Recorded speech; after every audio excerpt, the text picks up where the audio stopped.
और अब सरकार ने ये फैसला किया है कि 500 एडिशनल मेगावाट जो पावर सप्लाई है वो वैली के लिए आप परचेज़ करने जा रहे हैं। आपका एग्रीमेंट जो है वो 1-2 दिनों में साइन हो जाएगा। सबसे पहले मैं यही जानना चाहूँगा कि स्मार्ट मीटर्स लगने के बाद भी वैली में ये इश्यूज़ क्यों आ रहे हैं? ये एक तो पावर अवेलेबिलिटी की एक बड़ी इशू यहाँ खड़े हुई है जी। पावर अवेलेबिलिटी हमारे जो हाइड्रो और जो पावर परचेस एग्रीमेंट्स हैं तकरीबन सभी प्रोजेक्ट्स में, सिर्फ जम्मू कश्मीर में नहीं, जम्मू कश्मीर के बाहर भी स्थित जो प्रोजेक्ट्स हैं, जो पानी का स्तर वहाँ भी कम है, जनरेशन लेवल काफ़ी कम हुआ है। जब हम कंज्यूमर राइट्स की बात करते हैं, कंज्यूमर पॉलिसी की बात करते हैं, सर्विस डिलीवरी की बात करते हैं, तो अभी तक ये पॉलिसी डिपार्टमेंट ने यहाँ पे इम्प्लीमेंट नहीं की है। और दूसरा, हाईएस्ट लेवल पे ये चीज़ कही गई कि जब स्मार्ट मीटरिंग हो जाएगी तो बिजली 24/7 दी जाएगी। लेकिन अभी भी अगर हम देखें तो उन इलाकों में जिनमें 100% मीटरिंग भी हुई है, वहाँ पे भी कटेलमेंट हो रही है। सभी ऑफिसर्स को, सभी स्टाफ को सख्त निर्देश हैं, क्योंकि जहां अगर पावर कंजम्पशन करना है, कंज्यूम करता है, कि उस नागरिक को, उस कंज्यूमर को बिल का भुगतान ज़रूर करना चाहिए। आम लोगों के ऊपर तो डिपार्टमेंट सख्ती करता है, लेकिन पब्लिक का एक नैरेटिव है कि सरकारी बाबू, सरकारी डिपार्टमेंट्स करोड़ों के हिसाब से रेवेन्यू डेफिसिट है, पैसा उनका बकाया है, जो बिल की अदायगी वो नहीं करते हैं। लेकिन अभी तक हमने कोई ठोस कार्रवाई आपकी तरफ से नहीं देखी।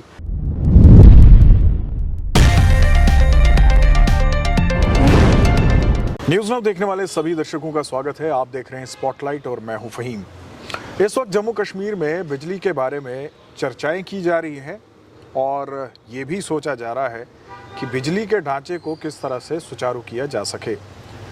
हमारे साथ बात करने के लिए प्रोग्राम में आज मौजूद हैं principal secretary power development department H Prasad. Prasad साहब, प्रोग्राम में आपका स्वागत है। बहुत बहुत धन्यवाद, थैंक यू। प्रसाद साहब, यहीं से शुरू करना चाहेंगे। वैली में बिजली को लेकर बहुत सारे सवाल जो है वो उठ रहे हैं और अब सरकार ने ये फैसला किया है कि 500 एडिशनल मेगावाट जो पावर सप्लाई है वो वैली के लिए आप परचेज़ करने जा रहे हैं। आपका एग्रीमेंट जो है वो 1-2 दिनों में साइन हो जाएगा। सबसे पहले मैं यही जानना चाहूँगा कि स्मार्ट मीटर्स लगने के बाद भी वैली में ये इश्यूज़ क्यों आ रहे हैं? या देख लीजिए, इस बार जो विंटर जल्दी यहाँ आया था, उसके साथ ही हमारे जो नदी है, जहाँ हमारे हाइड्रो प्रोजेक्ट्स हैं, वहाँ काफ़ी पानी का जो स्तर है नीचे आया है जी। जो पिछले सालों की तुलना करेंगे तो बहुत ज़्यादा पानी का जो स्तर है नीचे आया है। उसके साथ जो हमारे जो पावर जनरेशन है यहाँ हमारे बगलिहार प्रोजेक्ट में और जानिया प्रोजेक्टों में, वो काफ़ी ड्रास्टिकली नीचे आया है। अभी हमारा जो टोटल पावर जनरेशन होता था जो समर, पीक समर में 1050 मेगावाट, इस वक्त मात्र 150 मेगावाट को सीमित है जनरेशन।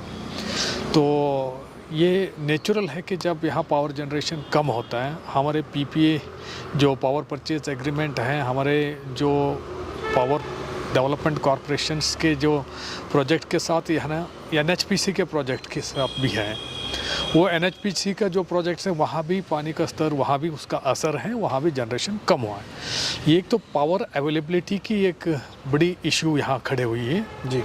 पावर अवेलेबिलिटी हमारे जो हाइड्रो और जो पावर परचेस एग्रीमेंट्स हैं, तकरीबन सभी प्रोजेक्ट्स में, सिर्फ जम्मू कश्मीर में नहीं, जम्मू कश्मीर के बाहर भी स्थित जो प्रोजेक्ट्स हैं, जो पानी का स्तर वहाँ भी कम है, जनरेशन लेवल काफ़ी कम हुआ है। और हमारे जो दूसरे जो पीपीएस हैं जो एनटीपीसी के साथ, तो वहाँ तो जो विंटर में वो अपने प्रोजेक्ट्स को शट डाउन कर लेते हैं मेंटेनेंस के लिए, क्योंकि विंटर में उनकी general demand all over the country कम होती है, तो जितना हमारा अरेंजमेंट वो पूरा पावर फ्लो होता नहीं है।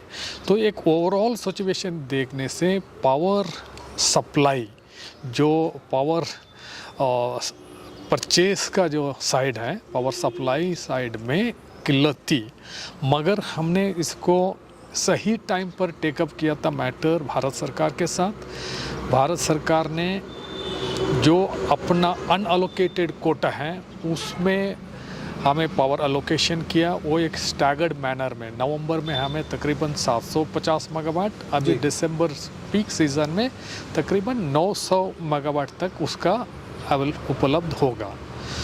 वो हमें पर्याप्त मात्रा में, वो पर्याप्त नहीं है हमारे जो जितना यहाँ की जो डिमांड है, उसके लिए हम जो बाकी जो यहाँ की जो डिमांड है उसको exchange, power exchange, IEX, Indian energy exchange के द्वारा हम लोग खरीदते थे। पावर एक्सचेंज में जो पावर की प्राइस है काफ़ी फ्लक्चुएट होती है। ये कभी 8 रुपये, 10 रुपये, 12 रुपये तक भी जाती है पीक आवर्स में। तो हमारा जो average cost of purchase from the power exchange 6 से 7 रुपये, कभी 8 रुपये तक भी जाते हैं। एक महंगा पावर है। हम लोग इस सीज़न में तकरीबन 800 से 1000 मेगावाट पावर एक्सचेंज से महंगी पावर है उसको खरीद रहे हैं सप्लाई करने के लिए। तो अगर हम पावर सप्लाई की पोजीशन देखेंगे जम्मू रीजन में और कश्मीर रीजन में, थोड़ा जो कमी थी उसको अभी फ़िलहाल हमने उसको सप्लाई जो लास्ट ईयर से भी ज़्यादा सप्लाई को हम अभी कर रहे हैं। तो अगर मैं फिगर कल की और आज की मैं फिगर बताऊं, कश्मीर में हम 1650 मेगावाट जी। जो पीक पिछले साल का हमारे दिसंबर का पीक था, दिसंबर जनवरी का पीक था, उस वक्त हम 1600 मेगावाट सबसे ज़्यादा हमने सप्लाई किया था, उससे ज़्यादा नहीं किया था। इस साल अभी नवंबर एंड में ही 1650 पिछले साल से भी हम एक्सीड किए। एवरेज डिमांड भी हमारे जो एवरेज सप्लाई वहाँ है वो भी 1500 मेगावाट के हैं। पहले वो 1350 जैसे हो करती थी पिछले साल में। तो अगर हम सप्लाई की पोजीशन अब देखेंगे, पहले थोड़ी सी किल्लत थी नवंबर में 20-25 तारीख के सब। अभी हमने जो एक्स्ट्रा पावर एनर्जी एक्सचेंज से खरीद के हम सप्लाई कर रहे हैं, उस वजह से पावर सप्लाई सिचुएशन अभी नॉर्मल हुआ है। जो हमने कर्टेलमेंट शेड्यूल अनाउंस किया था वो अभी बिल्कुल हम मेंटेन कर रहे हैं। अगर अभी भी कोई छोटा मोटा गैप हो सकता है उसको एड्रेस करें, क्योंकि रोज़ इसकी मॉनिटरिंग होती है, क्या शेड्यूल है, क्या उसमें डिविएशन है, क्या रीज़न रहे, कोई टेक्निकल फॉल्ट से भी थोड़ा आगे पीछे हो सकता है। अदरवाइज जी प्रसाद साहब, जैसे कि आपने खुद कहा कि डिमांड जो है वो बहुत ज़्यादा है, लेकिन दूसरी तरफ अगर हम देखें तो आपने स्मार्ट मीटरिंग जो है वो कश्मीर में भी की, और लगभग जो इन्फॉर्मेशन मुझे मिली है उसमें लगभग 60% की स्मार्ट मीटरिंग जो है वो आप कंप्लीट कर चुके हैं। स्मार्ट मीटरिंग होने के बावजूद भी फ़र्क क्यों नहीं पड़ा? और एक तरफ आप स्मार्ट मीटरिंग कर रहे हैं, दूसरी तरफ बेयर कंडक्टर्स जो हैं वो वहाँ पे यूज़ हो रहे हैं, जिसकी वजह से चोरी बहुत हो रही है। लोग तो चोरी करेंगे, क्योंकि बेयर कंडक्टर्स जब अवेलेबल होंगे तो लोग तो चोरी करेंगे। और पिछले दिनों भी हमने देखा कि लगभग 1000 जगहों पे ड्राइव जो चलाई गई उसमें कमर्शियल एस्टेब्लिशमेंट्स भी थे जो कि चोरियां कर रहे थे, जिसमें हुकिंग है, बाईपासिंग है। तो एक तरफ स्मार्ट मीटर्स, दूसरी तरफ बेयर कंडक्टर्स, ये तो मिसमैच सा लग रहा है। पहली बात की मैं आपसे सहमत नहीं हूँ, क्योंकि बेयर कंडक्टर से लोग चोरी करेंगे ये सही नहीं है। चोरी करना एक अपराध है। कोई भी किसी भी व्यक्ति को, किसी भी नागरिक को सरकारी बिजली को चोरी करना एक अपराध है। उसमें कोई इस किस्म के हरकतों में कोई इंडल्ज ना करे। ये ऐसा करेंगे तो यहाँ जो जेन्यून कंज्यूमर्स हैं, जो अपने बिल भरते हैं टाइम पर, अपने कंजम्पशन के हिसाब से वो भरते हैं, उनके ऊपर ये भार पड़ेगा। अगर चोरी करेंगे तो वो जो उसको जो घाटा सरकार को भरपाई करना पड़ेगा, वो पैसा सरकार अपने बजटरी ग्रांट से देना पड़ेगा, या बिजली की जो सप्लाई है कटौती करके करना पड़ेगा। उसका सबसे बड़ा जो असर होता है, ये जेन्यून कंज्यूमर होता है, लॉ अबाइडिंग सिटीज़न होता है, उसको ऊपर पड़ता है। It is not permissible to do that. Bare conductor होने से सारे देश भर में बेयर कंडक्टर्स हैं, उसका मतलब ये नहीं कि हुकिंग करके चोरी किया जाना चाहिए या कर सकते हैं। ये बिल्कुल ही अलाउड नहीं है। हाँ, मानता हूँ कि उसको हम अवॉइड करने के लिए हम इंसुलेटेड कंडक्टर्स लगाने का प्रोग्राम हमारा है। जहाँ तक स्मार्ट मीटर्स की बात है, जो आपने जो आंकड़े दिए 60% हुए, ये आंकड़े सही नहीं हैं।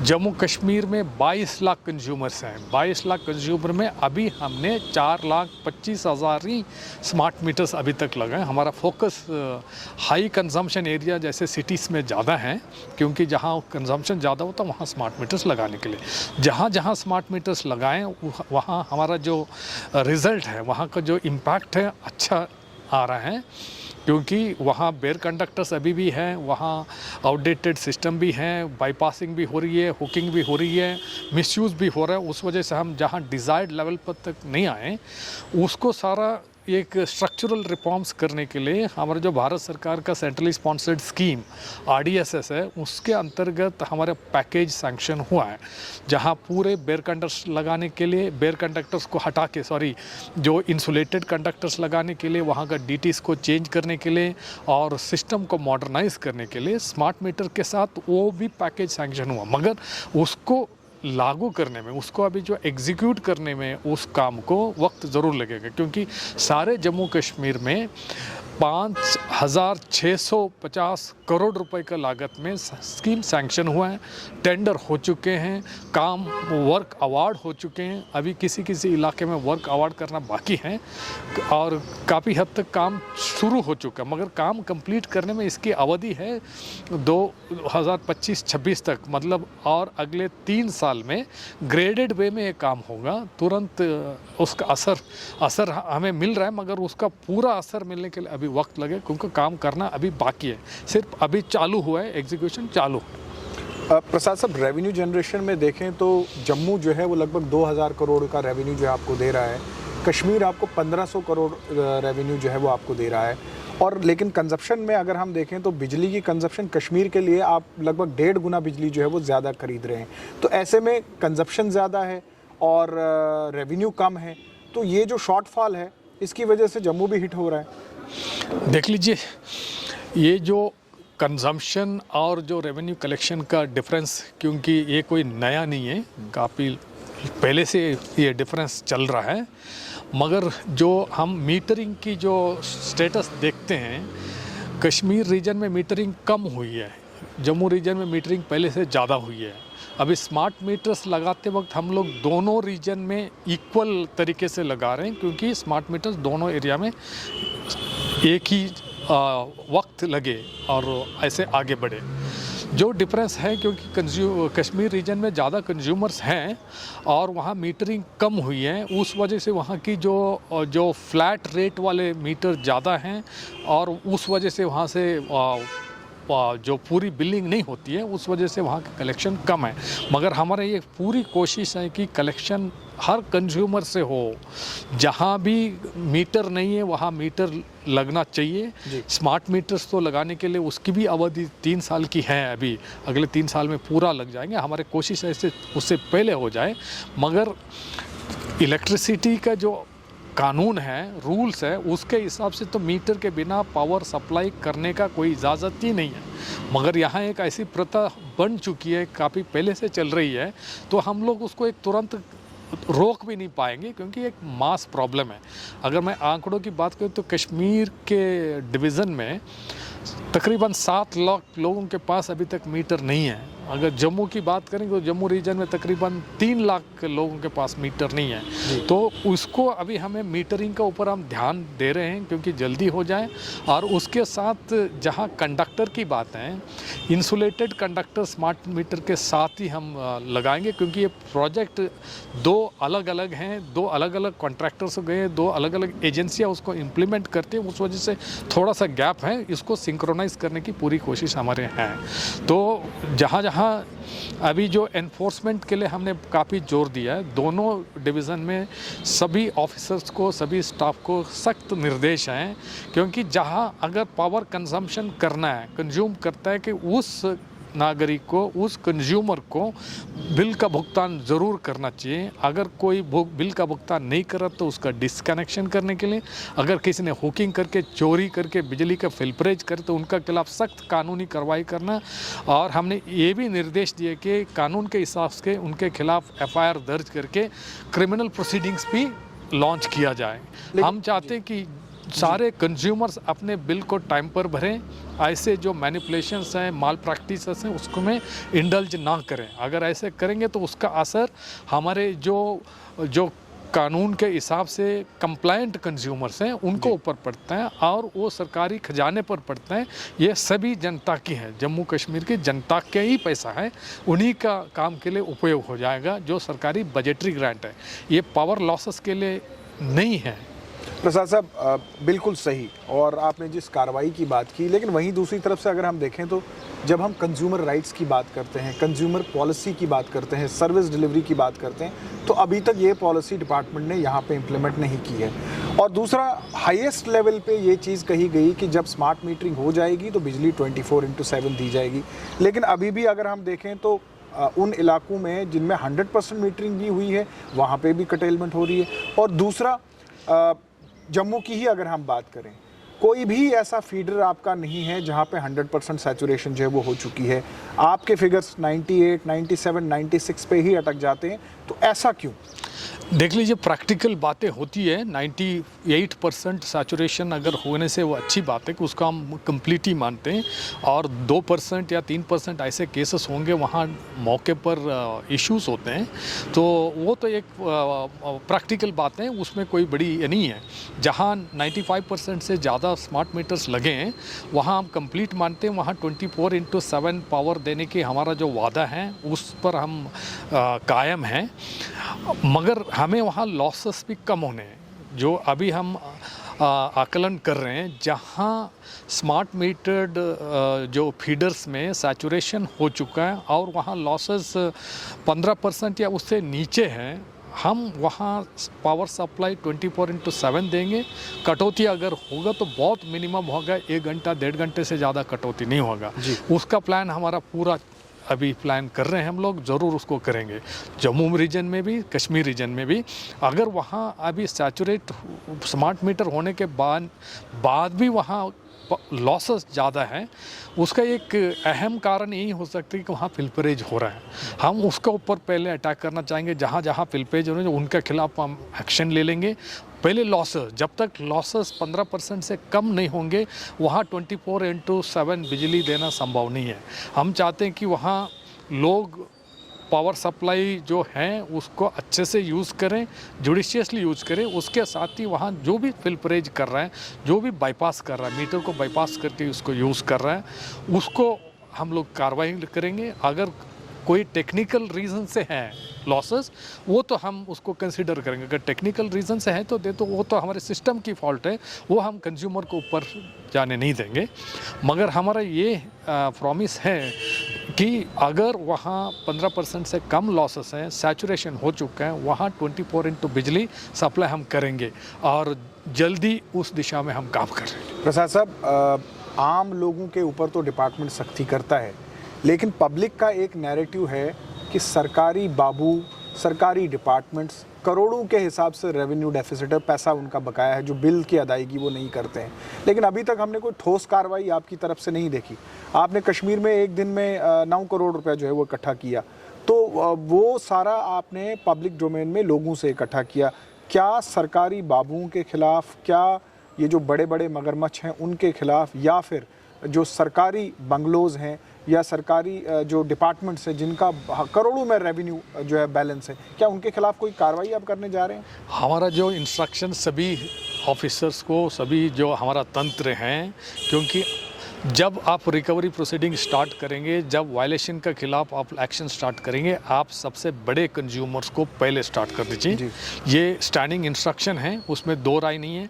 हम किसी को, कोई भी एक सेक्टर को, कोई सेक्शन को फेवरेट नहीं मानते। हमारे लिए समान है सब, तो चाहे ऑफिसर हो, चाहे बिजनेसमैन हो, चाहे बड़े बंगलों में रहते हो, जहाँ जितना बड़ा उनका आर्थिक, मतलब ऊंची आर्थिक स्थिति है, जितना बड़ा मकान है, जितना बड़ा एस्टैब्लिशमेंट है, वहाँ पहले वहाँ की रिकवरी होगी। ये इसमें कोई भी कॉम्प्रोमाइज़ नहीं होगा। जो अभी कश्मीर रीजन में 9 करोड़ रुपए उन्होंने रिकवर कर दिया, बहुत अच्छी बात है। उन्होंने जो इनजुडिशियस इलेक्ट्रिसिटी का यूज़ हो रहा था, कोई जो ऐसे गैजेट्स, पावर गजलर गैजेट्स थे, उसको यूज़ कर रहे थे, उसके खिलाफ भी एक्शन लिया। पावर पिल्फरेज का, थेफ्ट के खिलाफ उन्होंने एक्शन ले लिया। ये एक्शन जम्मू रीजन में भी स्टार्ट हो चुका है। सख्त निर्देश हैं जहाँ जहाँ वायलेशन हो रहा है, क्योंकि बिजली खरीदने के लिए पैसा एडवांस में देना पड़ता है, तभी हमें बिजली मिलती है। जब तक ये ऐसे वायलेशन चलेंगे, ऐसे फिल्परेज चलेगा, ऐसे इसका मतलब इलेक्ट्रिसिटी को इनजुडिशियस यूज़ होगा, तब यहाँ एक आप अच्छी तरह से बिजली की जो सप्लाई सुविधा भी आप एक्सपेक्ट नहीं कर सकते हैं। तो इसको ये दोनों तरफ पे है, कंज्यूमर का तरफ से भी है, ये सरकार के तरफ से है। जब बिजली तब मिल सकते हैं जब बिजली का भुगतान होगा, बिल का भुगतान होगा, पैसे इकट्ठा होंगे, उसी पैसे को बिजली खरीदने के लिए यूज़ किए जाएंगे।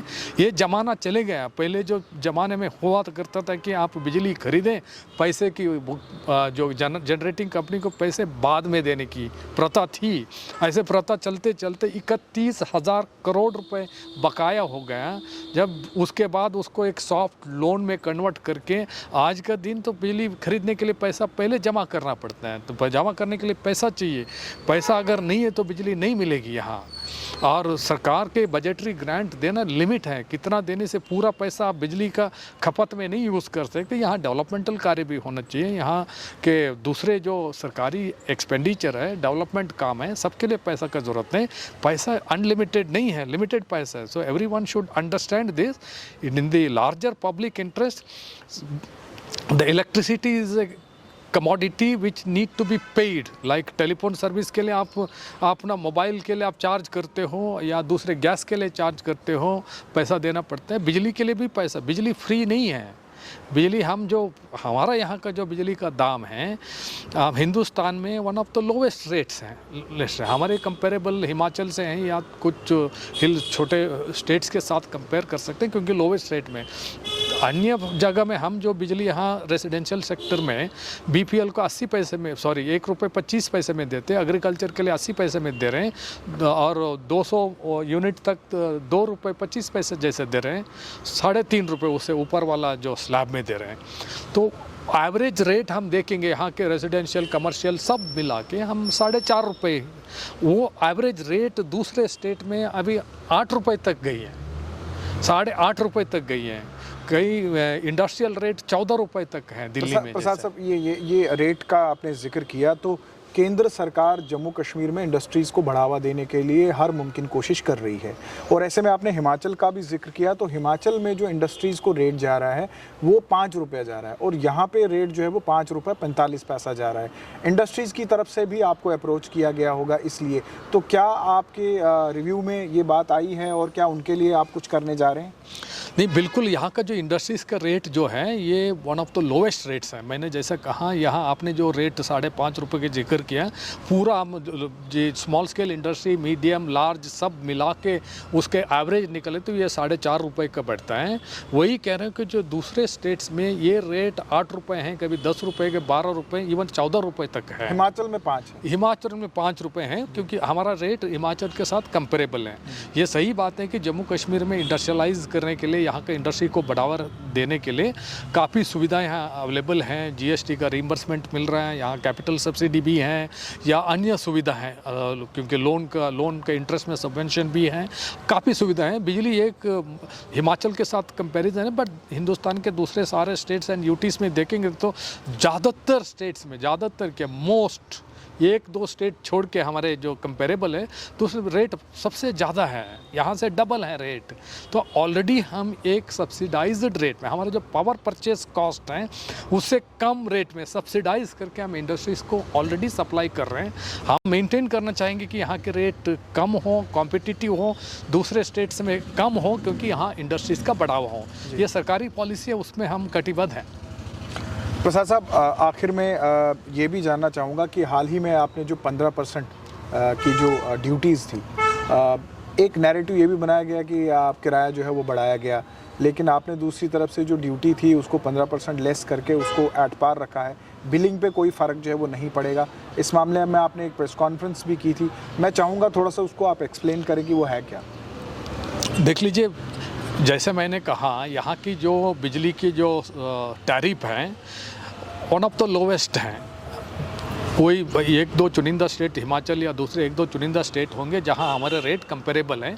दूसरे सब स्टेट में तक बिजली की रेट तकरीबन ऑलमोस्ट डबल तक पहुंच गई है। यहाँ अब हम लोग 3.5 रुपये जो रेजिडेंशियल सेक्टर में, 2.5 रुपये, 3.5, 4 रुपये, 4.5 रुपये तक लेंगे, तो दूसरे स्टेट में वो 6 रुपये, 7 रुपये, 8 रुपये तक भी गई हैं। किसी स्टेट में 4 रुपये भी है। तो और दूसरे हमारे इंडस्ट्रीज़ का रेट भी 4.5 का औसत में मिलता है। तो हमारे जो उल्टा यहाँ पब्लिक यूटिलिटीज़ का जो सरकारी का रेट है वो ज़्यादा है, 7-8 रुपये तक पहुँच गया यहाँ। तो यहाँ का रेट जो है कि सबसे one of the lowest rates में आ रहा है। और हमारी जो बिजली की परचेस की कॉस्ट है जी, कॉस्ट ऑफ सप्लाई है वो हमारी ज़्यादा है, ये तकरीबन 6 रुपये से भी ज़्यादा है। तो एक हम ओवरऑल देखेंगे तो हमारी जो सब्सिडी, एक तो हम सब्सिडी कैटेगरी वाइज तो देते हैं, एक एलिमेंट ये भी है कि हमारी एक जनरल ओवरऑल सब्सिडी भी है। जब कॉस्ट ऑफ सप्लाई हमारी 6 रुपये से ज़्यादा है, जो कॉस्ट ऑफ हमारी जो बिलिंग है वो 4.5 रुपये है, यानी वहाँ गैप आता है 2 से 1.5 रुपये का पर यूनिट। ये एक तरफ का जनरल सब्सिडी सब लोगों के लिए अप्लीकेबल है, ये है। दूसरी हम कैटेगरी वाइज भी सब्सिडी दे रहे हैं, बीपीएल के लिए दे रहे हैं, एग्रीकल्चर के लिए दे रहे हैं, जो 200 यूनिट तक के लिए दे रहे हैं, इंडस्ट्रियल में स्मॉल सेक्टर के लिए दे रहे हैं, एग्रीकल्चर के लिए जैसे अलग की सब्सिडी है। तो एक हमारी जो एक टैरिफ पॉलिसी है जो भारत सरकार की, सबको अन्वय है। हमारी जो टैरिफ जो है वो कॉस्ट रिफ्लेक्टिव होनी चाहिए, यानी कॉस्ट ऑफ सप्लाई के एटलीस्ट बराबर होनी चाहिए, क्योंकि घाटा नहीं होनी चाहिए। कंपनी को घाटा होने से वो घाटा सरकारी खजाने से देना पड़ता है, पैसा तो वही कि सरकारी पैसा ही देना पड़ता है। सब्सिडी तो ऑलरेडी दिया जा रहा है अलग अलग कैटेगरी को। सब्सिडी टारगेटेड होनी चाहिए, बीपीएल कैटेगरी को, लोअर इकोनॉमिक स्ट्रैटा की हो या इकोनॉमिक डेवलपमेंट के टारगेटेड के लिए जो होती है सेक्टर वाइज टारगेटेड होनी चाहिए, ये नहीं कि सबको सब्सिडी मिलना चाहिए। तो यहाँ के टैरिफ को उसको एक कॉस्ट रिफ्लेक्टिव तो हम नहीं कर पाएंगे, मगर उस दिशा में बढ़ने के लिए टैरिफ को थोड़ा 15% बढ़ाया था कमीशन ने, रेगुलेटरी कमीशन ने। मगर यहाँ की जो ओवरऑल सिचुएशन को मद्देनज़र रखते हुए, उसमें इकोनॉमिक डेवलपमेंट भी है, लोगों की हाँ जो पेइंग कैपेसिटी भी है, लोगों की सारा ओवरऑल सिचुएशन को रखते हुए सरकार ने एक कंसिडर्ड जो डिसीजन लिया कि फ़िलहाल, क्योंकि पिछले साल भी 17% बढ़ाया था, चाहे वो 6 साल के बाद बढ़ा था, पिछले साल 6 साल के बाद बढ़ा था, वो भी हमारे जो है कंज्यूमर प्राइस इंडेक्स के साथ भी वो पूरा नहीं हो पा रहा था, क्योंकि प्राइस लेवल को टेक केयर करने के लिए। बट इस साल क्योंकि 1 साल ही हुआ था, तो इस साल सरकार ने निर्णय लिया कि क्योंकि कंज्यूमर को ऊपर भार ना पड़े, तो उसको एक इक्वलाइज करने के लिए, न्यूट्रलाइज करने के लिए 15% इलेक्ट्रिसिटी ड्यूटी को हटाया, तो ये न्यूट्रलाइज होकर zero impact on the consumers, यही है। प्रसाद साहब, आखिर में जम्मू कश्मीर की जनता को मुबारकबाद देना चाहेंगे, खासकर जम्मू की जनता को 2000 करोड़ रुपए का जो आपका रेवेन्यू जनरेशन 2-fold इंक्रीज़ हुआ है स्मार्ट मीटरिंग के बाद। देख लीजिए, मैं सब कंज्यूमर्स को, जम्मू रीजन का, कश्मीर रीजन का सभी कंज्यूमर को जिन्होंने अपना बिल टाइम पर भरा और सरकारी तंत्र के साथ सहयोग किया, जो नहीं कर रहे उनसे भी मैं अनुरोध करता हूं कि अपने बिल टाइम पर भरिए, और आप लोगों को अच्छे बिजली की सुविधा देने के लिए हम सक्षम होंगे। हमारे साथ आप लोग कंधे से कंधे मिला के साथ में चलिए, हम आपके हित में काम कर रहे हैं। हम चाहते हैं कि यहाँ जम्मू कश्मीर में और जो हमने जो स्लीव ऑफ रिफॉर्म्स हमने स्टार्ट किए उसको हम कंप्लीट करें। 24/7 हमें रिलायबल अफोर्डेबल बिजली देना हमारा मकसद है। उस मकसद को पूरा करने के लिए आप सब लोगों का हमें सहयोग चाहिए। बहुत बहुत धन्यवाद। प्रसाद साहब, आपने समय दिया, आपका बहुत बहुत धन्यवाद। Thank you very much. तो ये थे हमारे साथ principal secretary power development department H Prasad, और जिनका ये मानना है कि जम्मू कश्मीर की जनता अगर पावर डेवलपमेंट डिपार्टमेंट का सहयोग करेगी तो वो दिन दूर नहीं है जब 24 घंटा बिजली का ख्वाब जो है वो पूरा होगा। और इसके लिए डिपार्टमेंट जो है वो वचनबद्ध है, लेकिन लोगों को डिपार्टमेंट का सहयोग करना होगा। वहीं दूसरी तरफ से इनका ये भी मानना है कि कश्मीर में अभी काम बाकी है और काम जल्द हो, तेज़ी से हो, उस पर भी विचार जो है वो किया जा रहा है। और आने वाले सर्दियों के मौसम को मद्देनज़र रखते हुए बिजली की एडिशनल परचेज़ का फैसला भी लिया गया है, जिससे आम जनता को राहत जो है वो ज़रूर मिलेगी। आप देखते रहिए न्यूज़ नाउ।